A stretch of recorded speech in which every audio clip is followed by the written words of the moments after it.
Здравствуйте, Талдыкольская сельская библиотека представляет видеоначитку по произведениям Талена Абдикова «Рухани бастаулар. Духовные истоки». Төлен Абдикулы бас сүйек. Хамид тұнжарыны ауғанша көз ілмеді. Шалдың бет ажымы қырық бөлек болып, Бекетхан тұқымының нәлеттеп қаһарланған кездерін, жау бөрінің өлдеріге сөзін айтып, кемсеңдеген кездерін көз алдына елеустемен болды. Осынша тарихтан өзінің байхабар екінін өкінді. Ертеңіне ошақтан үш адам ертіп, сәске болмай қалқам қырған дағы зиратқа тартты. Кешеге жауған жаңбыр сулары қосаяқ жолдың он бойына шалшық боп тынып қалыпты.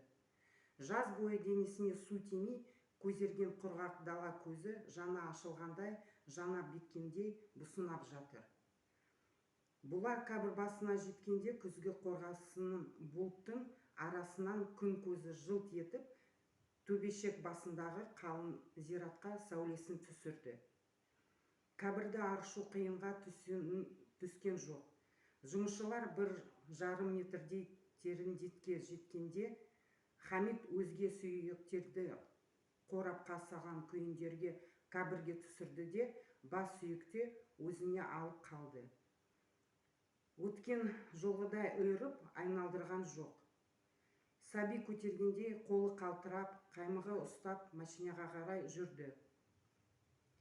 Менің тұрғызған көмбезім енді осы болсын, деді ішінен күбірлеп. Алде бір еске тас бекінген түрі бар.